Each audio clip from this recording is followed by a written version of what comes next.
छोटी सालडी में आरटीई के तहत निजी विद्यालय में पढ़ रही एक छात्रा के मामले ने प्रशासनिक व्यवस्था पर सवाल खड़े कर दिए। परिजनों ने आरोप लगाया कि सभी नियमों के तहत चयनित बच्ची से न सिर्फ फीस की मांग की जा रही है, बल्कि स्कूल द्वारा उसका प्रवेश भी निरस्त बताए जाने की बात कही जा रही है। जानकारी के अनुसार छोटी सालडी निवासी ललित कुमार सेन ने जिला कलेक्टर को दी गई शिकायत में बताया कि उनकी पुत्री परमिला सेन का चयन सत्र 2024-25 में आरटीई के तहत हुआ था। उनका प्रवेश गुरुकुल कॉन्वेंट प्राइमरी स्कूल में हुआ था और बच्ची ने वहां कक्षा सफलतापूर्वक पास भी कर ली। परिजनों का कहना है कि कुछ दिनों की बीमारी के कारण बच्ची स्कूल नहीं जा सकी, जिसकी सूचना स्कूल को आवेदन और फोन के माध्यम से दे दी गई थी। जब बच्ची पुनः स्कूल गई तो कथित रूप से स्कूल प्रशासन ने उसे निःशुल्क शिक्षा देने से इनकार करते हुए फीस जमा कराने की बात कही। शिकायत में यह भी आरोप लगाया कि स्कूल प्रशासन ने प्रवेश निरस्त होने की बात कही, जबकि ऑनलाइन आवेदन स्थिति में बच्ची को पहले से ही विद्यालय में अध्ययनरत बताया जा रहा था। परिजनों का कहना है कि फीस बकाया होने के कारण प्रवेश निरस्त करने की बात कही गई है, जबकि बच्ची आरटीई के तहत पढ़ रही थी। मामले को लेकर परिजनों द्वारा सीबीओ, एसडीएम, जिला कलेक्टर एवं जन सुनवाई और ऑनलाइन पोर्टल तक शिकायत दर्ज कराई गई, लेकिन अभी तक स्कूल के विरुद्ध कोई कार्रवाई नहीं की गई है। प्रशासन से परिजनों ने मांग की है कि स्कूल के विरुद्ध सख्त से सख्त कार्रवाई की जाए और फीस मांग एवं प्रताड़ना पर रोक लगाई जाए।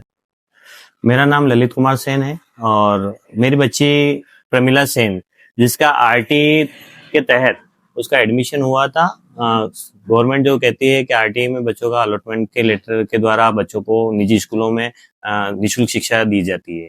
उसके तहत मैंने लॉटरी में बच्ची का नामांकन करवाया था, जिसमें रिपोर्टिंग में मेरे को गुरुकुल कॉन्वेंट स्कूल मिला था, जिसमें मेरी बच्ची नर्सरी क्लास में जो PP3+ बोलते हैं उसमें एडमिशन हुआ था और मैंने सारे दस्तावेज स्कूल को जमा करवा दिए थे। उसके तहत वो अध्ययनरत थी और उसने नर्सरी क्लास पास करी और 2025-26 में LKG क्लास में उसका प्रवेश हुआ।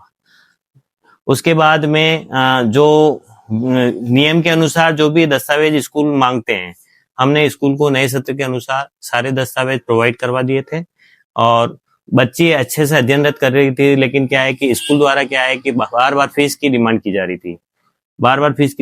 रही थी, तो हमने कहा साहब कि आरटीई में बच्चों को निःशुल्क पढ़ाया जाता है, सरकार कह रही है, और उसमें आप पैसा कैसे मांग सकते हो? यदि आप पैसा ले रहे हैं तो क्या आप मुझे लिखित में कुछ देंगे क्या?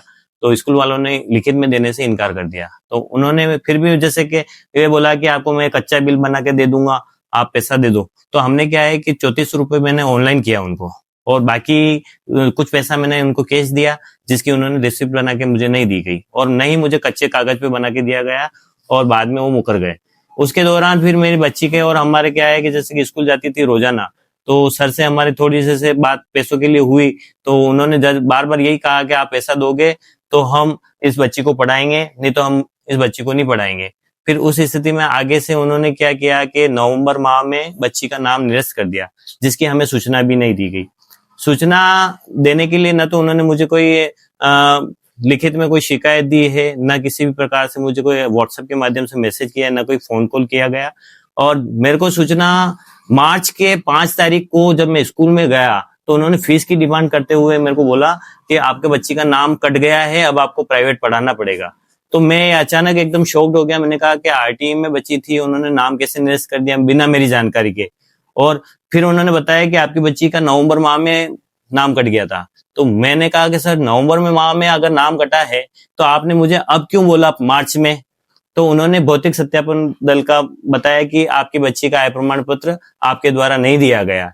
लेकिन जब मैंने स्कूल को सारे दस्तावेज उपलब्ध करा दिए, फिर उसके बावजूद भी उन्होंने बच्ची का आय प्रमाण पत्र के लिए ऐसे संदर्भ में बच्ची का नाम निरस्त कर दिया, जबकि मेरे द्वारा जो आय प्रमाण पत्र दिया गया उसकी एक प्रतिलिपि मेरे समक्ष मेरे पास में है, जो मैंने स्कूल को भी प्रोवाइड करवाई थी और सीबीओ साहब को लिखित में जो शिकायत दी थी वो उसमें भी मैंने उसको सीबीओ साहब के साथ संलग्न करके बताया था कि मेरे जो आय प्रमाण पत्र की प्रतिलिपि है, ये देखिए आप, ये आय प्रमाण पत्र है जो नए सत्र जो 25-26 के अनुसार है, जो 4 अप्रैल 2025 जो नए सत्र के अनुसार मैंने आय प्रमाण पत्र दिया है, जिसकी ये प्रतिलिपि है, बाय अटेस्टेड की कॉपी है।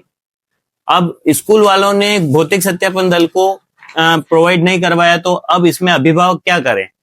जब अभिभावक अगर दस्तावेज पूरे दे रहे हैं और स्कूल वालों की फीस की वजह से इन बच्चों का नाम ऐसे निरस्त करने के लिए नए नए हथकंडे अपनाकर और अपने स्वार्थ की रोटियां सेक रहे हैं, तो उसमें मेरा क्या कसूर है? अब मुझे न्याय की गुहार मैं इसीलिए लगा रहा हूं कि संबंधित अधिकारी इस मामले को संदिग्धता से जांच करें और स्कूल के ऊपर जो भी निष्पक्ष जो कार्रवाई बनती है वो कार्रवाई करें और मेरे बच्चे को न्याय दिलाएं।